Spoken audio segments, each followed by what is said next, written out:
Antes disso,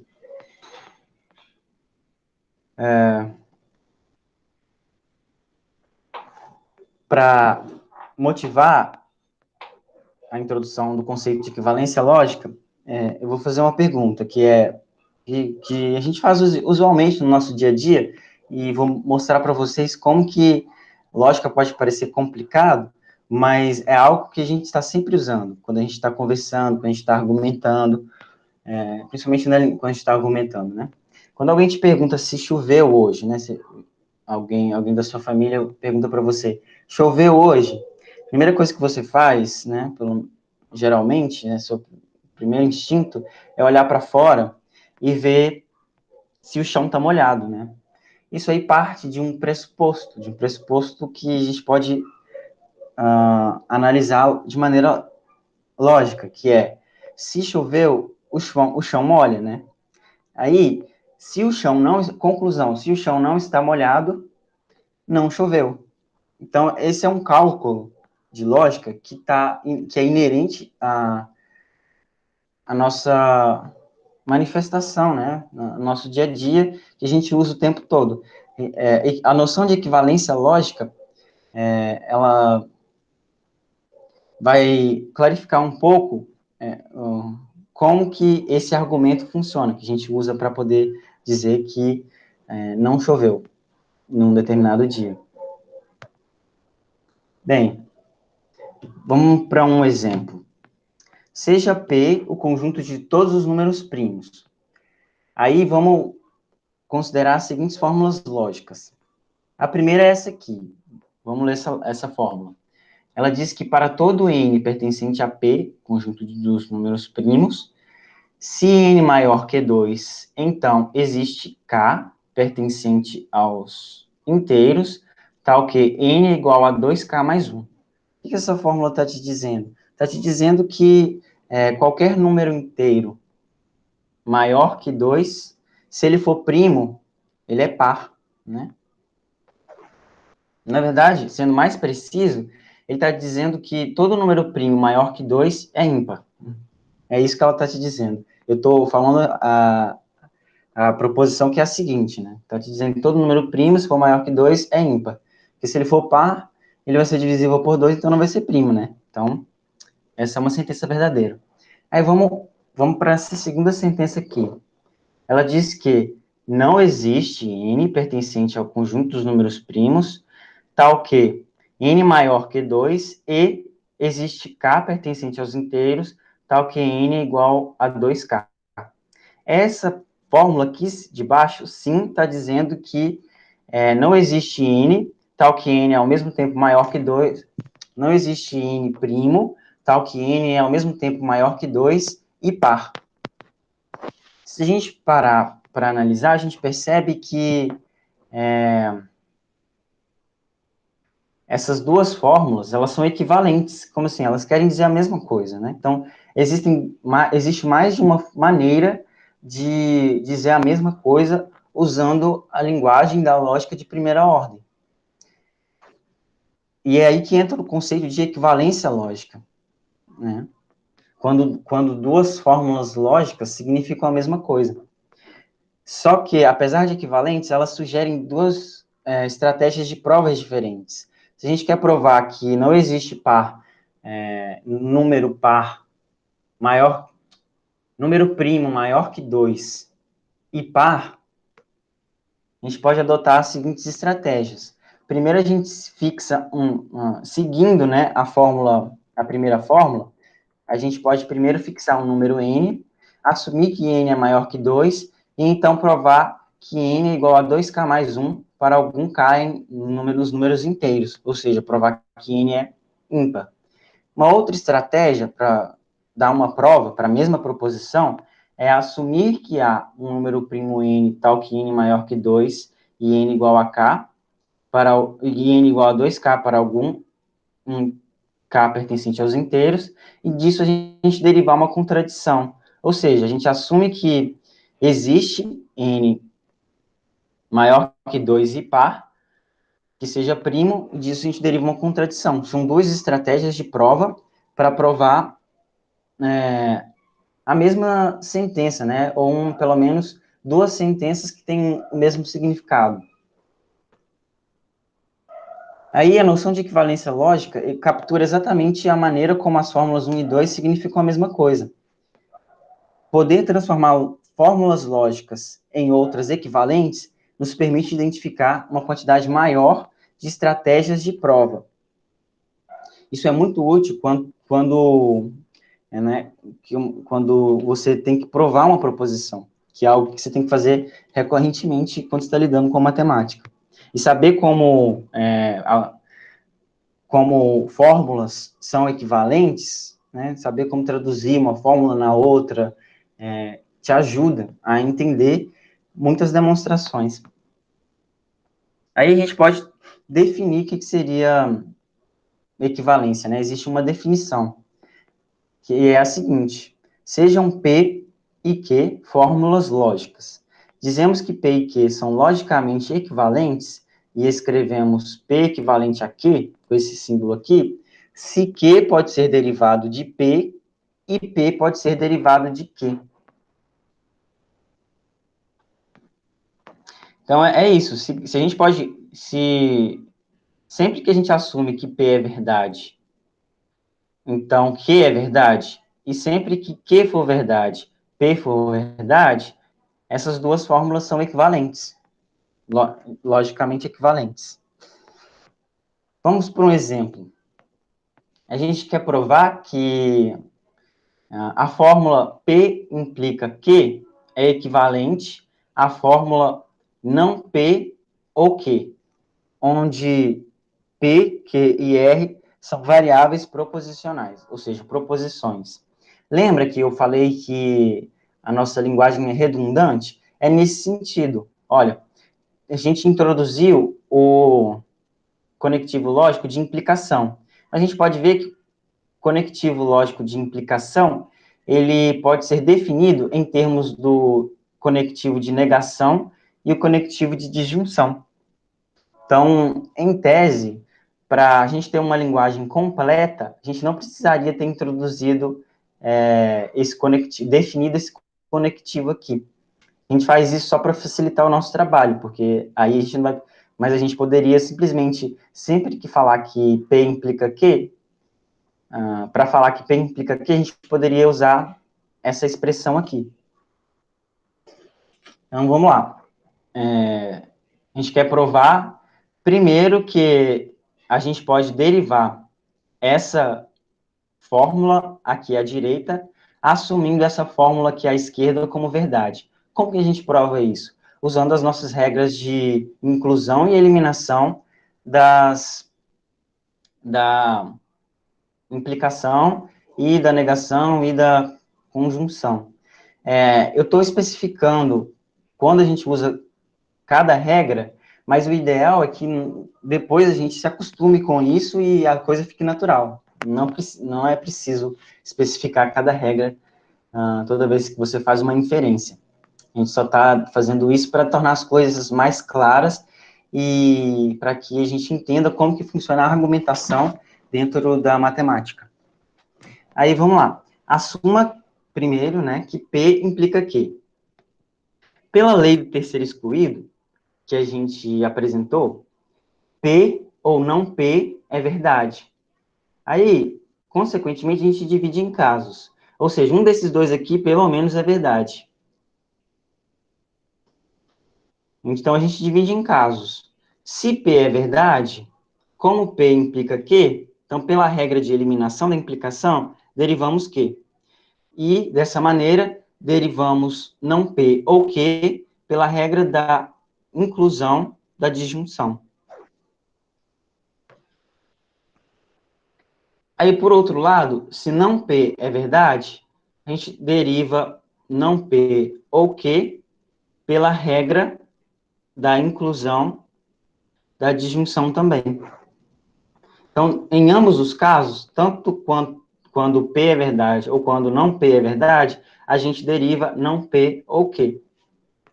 Dessa forma, a gente pode derivar não P ou Q, assumindo como premissa que P implica Q. Aí, para terminar de mostrar que essas duas fórmulas são equivalentes, a gente precisaria mostrar que agora que a não P ou Q, que a gente pode derivar P implica Q de não P ou Q. Ou seja, a gente deveria assumir como verdade não P ou Q, e disso derivar que P implica Q. Aqui a gente fez o contrário. Tem que fazer as duas coisas. Mas eu não vou fazer a volta aqui, não. Mas deu para... Só estou exemplificando a ideia. Aí, existe um teorema que diz que duas fórmulas proposicionais são logicamente equivalentes se e somente se seus valores de verdade são os mesmos sob qualquer atribuição de valores de verdade das variáveis proposicionais que constituem as fórmulas, as subfórmulas, no caso. Bem, vou explicar. O que isso quer dizer? A gente viu que uma fórmula lógica, ela é constituída por subfórmulas. Aqui no caso, se a gente pegar essa aqui, ó, essa aqui, que ela é um pouquinho mais complexa. Quais são as subfórmulas? P e Q, né? Ela é uma fórmula composta da negação de P e a conjunção do resultado com Q. Então, a valor de verdade dessa proposição aqui, dela toda, depende dos valores de verdade de P e Q. P e Q, por suas vezes, poderia ter sido uma fórmula mais complexa, né? Teriam mais variáveis proposicionais. Mas a ideia é que o valor de verdade total depende do valor de verdade de cada variável proposicional. É isso que está falando. Aí, esse teorema está dizendo justamente que o valor, duas fórmulas lógicas, fórmulas proposicionais são logicamente equivalentes se e somente se, quando eu atribuo um valor para P nessa fórmula e um valor para Q nessa fórmula também, e se eu atribuir o mesmo valor de verdade para P aqui, para Q aqui, o resultado final que eu vou encontrar aqui, verdadeiro ou falso, vai ser o mesmo resultado que eu vou encontrar aqui. Bem, vamos para um exemplo. Aqui eu vou introduzir algo que, geralmente, muitas pessoas, principalmente as que já fizeram lógica de programação, ou já tiveram algum contato com lógica em momentos anteriores, geralmente eles são introduzidos a esse conceito, que é o conceito de tabela verdade. Essas tabelas são muito utilizadas na lógica e, em geral, um curso de lógica começa apresentando as tabelas verdade. Mas aqui eu deixei para apresentar, a gente está apresentando no final, porque ela é um resultado, a gente não parte dela, né? Ela é um resultado da forma como que é um resultado desse teorema aqui, ó. Exatamente um resultado desse teorema. Vai ficar mais claro o que são tabelas verdade e a relação que ela tem com a equivalência lógica e aquele teorema, quando eu der alguns exemplos. O que é a tabela verdade? Ela serve para a gente verificar, né, como os valores de verdade de uma proposição variam quando a gente aplica diferentes conectivos lógicos. Vamos, por exemplo, aqui do conectivo mais simples, que é o da negação. Como que funciona? Primeiro eu coloco P em uma coluna, depois eu coloco P negado, ou seja, não P em outra coluna. Aí eu coloco todos os valores de verdade possíveis para P e vejo o que acontece com não P. Aí aqui funciona da seguinte maneira: se P for verdade, não P é falso, né? E se P for falso, não P é verdade. Então essas tabelas são uma maneira de resumir aquelas regras de inferência que a gente apresentou antes para cada conectivo lógico. Aqui a gente está olhando uma fórmula mais complexa, né? Que são as regras da conjunção. Conjunção, isso. Acho que eu troco, às vezes, conjunção com disjunção. Eu devo ter falado disjunção aí algumas vezes, conjunção algumas vezes, querendo falar disjunção. Isso aqui é o E, né? Conjunção é o E. Então, P e Q é verdade. Quando P e Q é verdade? Partindo das suposições sobre P e Q. Se P é verdade e Q é verdade, então P e Q é verdade. Se P é verdade e Q é falso, então P e Q é falso. Se P é falso, Q é verdade, P e Q é falso. Se P é falso e Q é falso, P e Q é falso. Resumindo, P e Q é verdade somente quando ambos as proposições, ou seja, somente quando P é verdade e Q é verdade. No resto das possibilidades, a conjunção de P e Q sempre dá falso. Vamos para a disjunção, que é o ou. Mesma coisa, a gente coloca todas as possibilidades de valores de verdade para P e Q desse lado e o resultado desse lado. Aqui, P ou Q só vai dar falso quando ambos P e Q são falsos. Em todos os outros casos, quando pelo menos um dessas duas proposições são verdadeiras, P ou Q vai ser verdadeiro. O último é a implicação, que, de novo, a gente coloca aqui os possíveis valores para P e Q, e aqui a gente vê que P implica Q só dá falso quando P é verdade e Q é verdade. A gente pensa assim, se P implica Q, e por algum motivo a gente viu que P é verdade e Q é falsidade, é falso, então P não pode implicar Q. Deixa eu tentar reformular isso. Se P é verdade e Q é falso, P não pode implicar Q. Porque se P implicasse Q, sempre que P fosse verdade, Q seria verdade, que é o que está explícito aqui.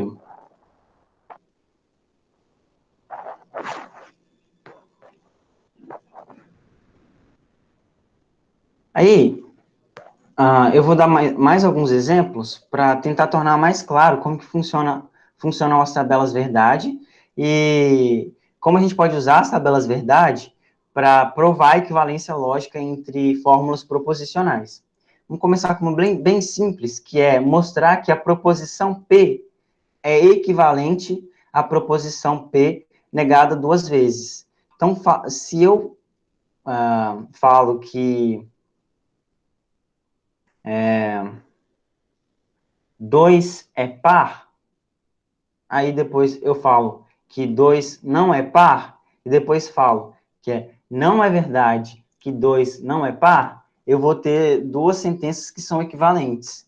É um pouco complexo lidar com várias negações, uma negação dupla, mas a tabela verdade vem justamente para simplificar nosso trabalho. Que como? A gente coloca P de um lado, numa coluna, não P em outra coluna, e não P negado duas vezes, ou seja, não P na última coluna. Aí aqui, como a gente lê essa tabela verdade?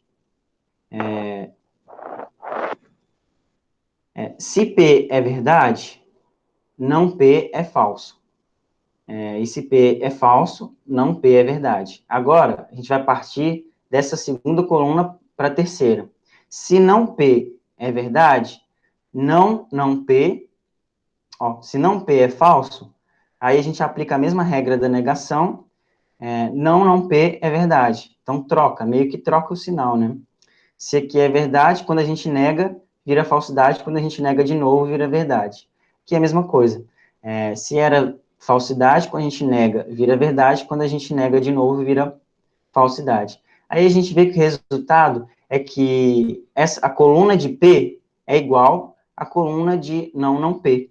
Isso implica que essas duas fórmulas são equivalentes.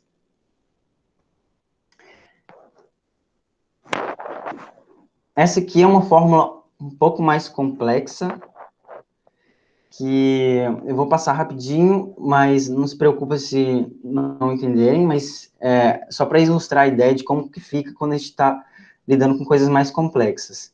A proposição P I, abre parêntese, Q ou R, fecha parêntese, é equivalente à proposição P e Q, fecha parêntese, ou abre parêntese, P e R. Como que a gente faz isso? Como aqui a gente tem 3 variáveis, a gente tem que cobrir todas as possibilidades. Então, vai dar 2 elevado ao cubo, que são 8 possibilidades, né? Você tem 2 possibilidades de valor de verdade para P, 2 possibilidades de valor para verdade para Q, 2 possibilidades de valor para verdade para R.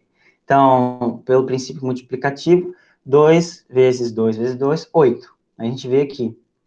Primeira possibilidade, P verdade, Q verdade, R verdade. Segunda possibilidade, P verdade, Q verdade, R falsidade. E assim por diante. A gente tem que cobrir todas as possibilidades. Aí, a gente, partindo dessas 3 colunas aqui, a gente preenche essa coluna daqui. Como?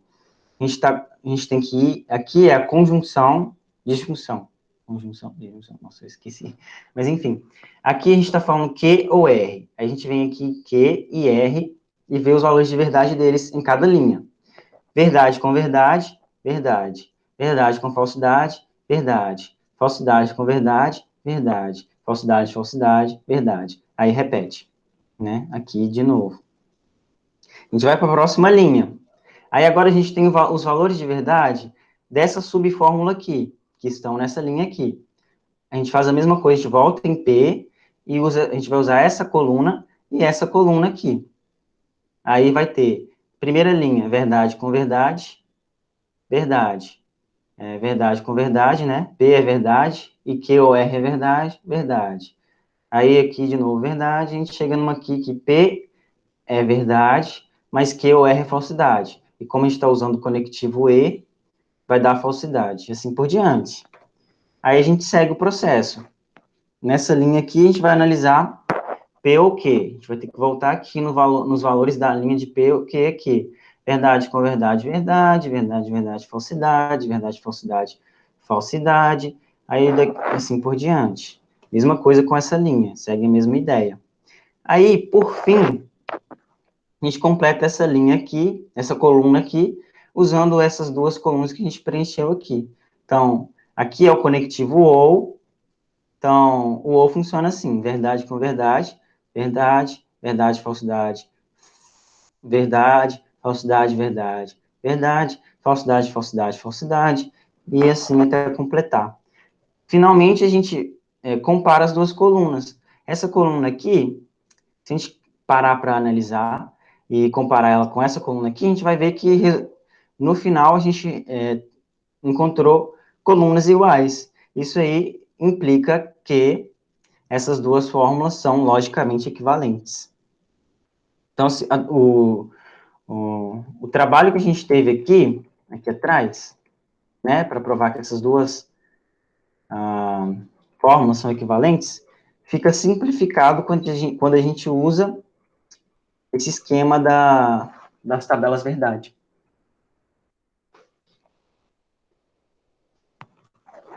Uma última coisa que eu quero apresentar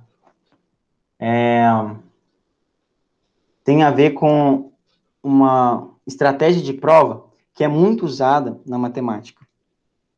Vocês ainda podem se encontrar com ela aí na vida. E está relacionado com aquilo que eu falei lá no começo sobre se choveu ou não, responder a perguntas sobre se choveu ou não. Aí eu vou dar mais alguns exemplos, só para motivar. A gente tem a seguinte proposição. Se X é morcego, então X é mamífero. Certo? Isso é uma verdade. A gente pode falar a mesma coisa dessa maneira aqui, ó. Se X não é mamífero, então X não é morcego. Isso aqui também é uma verdade, né? E essas 2 aqui estão relacionadas. A gente vai ver como elas estão relacionadas daqui a pouco, mas já vou adiantar que o que a gente falou aqui, nessa aqui de cima, é equivalente ao que a gente falou aqui na de baixo, né? Da de cima a gente deriva de baixo, da de baixo a gente deriva de cima. Então, elas são equivalentes. Outro exemplo também, né, na mesma ideia, é falar, se X é morcego, então X não é ave. Disso a gente deriva que, se X é ave, então X não é morcego. né? Da mesma coisa, se a gente pode, assumindo a de baixo, a gente deriva a de cima. Bem, esses são exemplos do que a gente chama de contrapositiva. Nesses exemplos, a gente tinha uma proposição do tipo P implica Q, e a gente derivou uma proposição do tipo não Q implica não P. Vou voltar aqui. Veja bem, a gente está aqui, ó, no nosso P é X é morcego, e nosso Q é X é mamífero. A gente colocou um não na frente, na frente de Q e um não na frente de P. Aqui é a mesma coisa, olha só. Só que aqui a gente usou aquela propriedade que a gente provou ali em cima, que negar duas vezes, se eu nego duas vezes uma proposição, eu tenho a mesma proposição. Então, aqui, ó, nosso Q seria X não é ave. Aí a gente negou a negação, a gente encontrou X é ave. Então, ficou a negação de X é morcego, X não é morcego, e a negação de X não é ave, que é X é ave. Então, a gente vai provar que a sentença P, a proposição, ou a fórmula proposicional P implica Q é equivalente à sua contrapositiva. Isso vai te ajudar na hora de provar coisas, porque provar que P implica Q vai ser o mesmo que provar que a negação de Q implica a negação de P. E a gente faz isso usando a tabela verdade. De novo, P e Q, né, que são as subfórmulas da nossa fórmula. Aqui nessa coluna a gente colocou P implica Q, aqui a gente colocou não P, não Q, e aqui não Q implica não P. De novo, para achar a contrapositiva, é só trocar P e Q de lugar e aplicar a negação em ambos os lados. Aí vamos lá. Vamos completar essa coluna. Aí a gente vai lá nas regras para o conectivo lógico de implicação, e a gente vê que verdade com verdade, verdade, verdade, falsidade, falsidade, falsidade, verdade, verdade, falsidade, falsidade, verdade. Aí as regras de negação, né, que a gente simplesmente reverte, né, meio que troca o sinal. Aqui eu troquei o sinal e a posição também, né, aqui é P, aqui tá P, Q, mas enfim, aqui, ó, vamos no Q. Se Q é verdade, não Q é falsidade. Se Q é falsidade, não Q é verdade. E assim por diante. Aqui é a mesma coisa. Se P é verdade, não P é falsidade. Se P é falsidade, não P é verdade. E aqui, por fim, a gente completa a nossa tabela, voltando nessas duas colunas e usando a regra da implicação de novo nessas duas colunas. Aí fica falsidade, falsidade, verdade, verdade, falsidade, falsidade, falsidade, verdade, verdade, verdade, verdade, verdade. Aí, então, finalmente a gente consegue comparar as duas colunas e ver que essa coluna aqui é igual a essa coluna aqui. Então, essas duas fórmulas são equivalentes. Aí, voltando lá no exemplo que eu usei no início da apresentação sobre equivalência lógica, quando a gente responde a pergunta, choveu hoje, olhando para fora da janela e vendo se o chão está molhado, a gente está usando lógica. Talvez sem saber, mas intuitivamente, né? Intuitivamente a gente está usando uma das regras que a gente consegue derivar usando as noções de lógica de primeira ordem, que a gente definiu aqui, e a noção, mais especificamente, a noção de equivalência entre fórmulas lógicas, que aqui basicamente a gente, da proposição, se choveu, o chão fica molhado, a gente deriva intuitivamente que se não choveu, se o chão não está molhado, então não choveu. Então, é um cálculo que a gente faz intuitivamente, o tempo todo e sempre que a gente está argumentando, a gente está usando lógica de primeira ordem sem saber.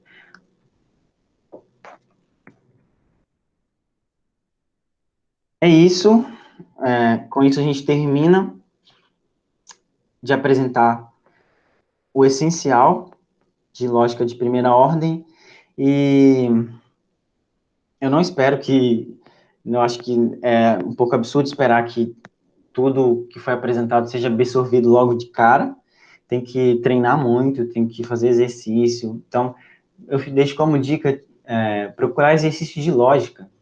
O The ISEX, no Instagram do The ISEX tem alguns exercícios bem didáticos sobre lógica, aí talvez seria até bom quando você tentar resolver esses exercícios e ver como você intuitivamente usa todos os, pelo menos alguns, né? Tá usando lógica de primeira ordem para resolver esses enigmas, né?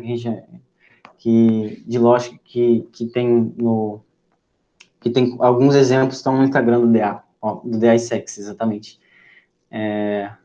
Nada do que foi falado aqui é algo absurdo ou que as pessoas não consigam entender. Muito pelo contrário, todo mundo usa isso o tempo todo.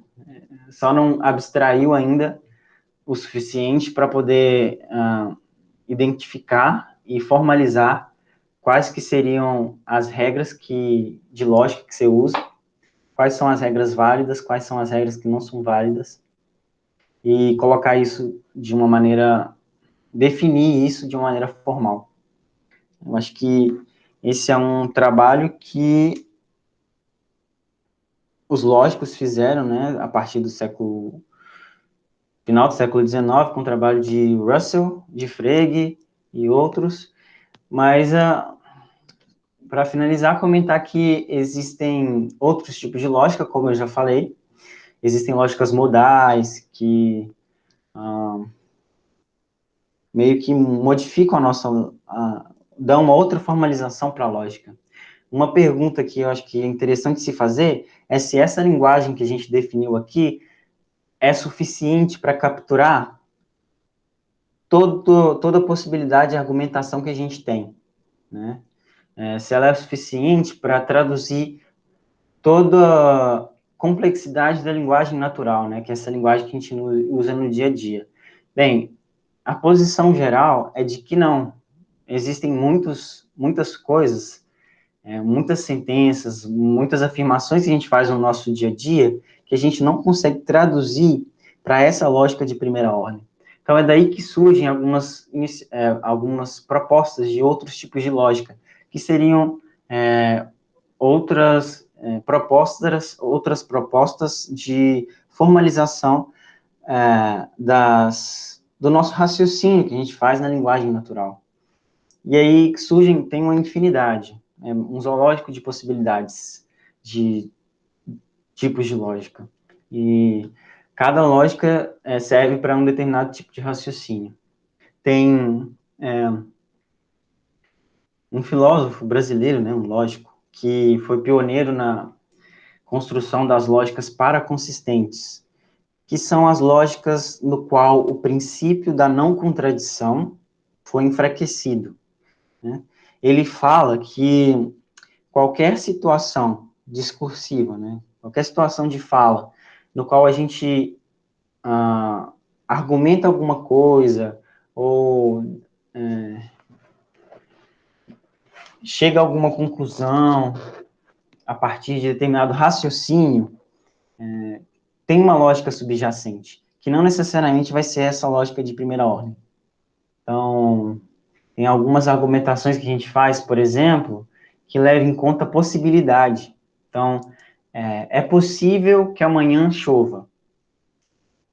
Existem lógicas que a gente chama de lógica modal, que adicionam modalidades nessa lógica de primeira ordem. E uma dessas modalidades é justamente a possibilidade. É possível que algo aconteça. Então, se adiciona um símbolo que geralmente é um quadradinho ou um círculo, para dar a modalidade de possibilidade para determinada proposição. Então, choveu hoje. Aí, quando você coloca o quadradinho, você está dizendo que é possível que tenha chovido hoje.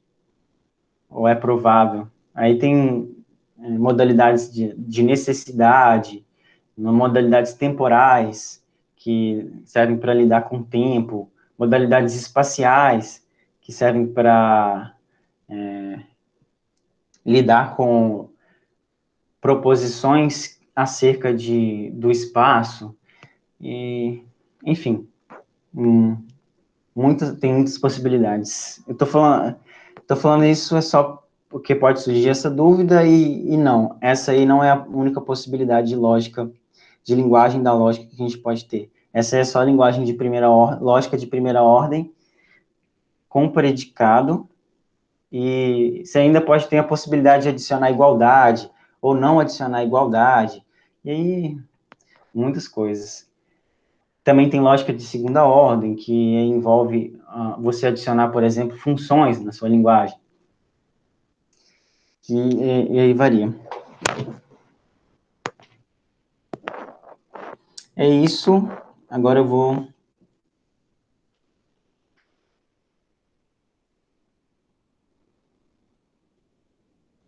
Tá.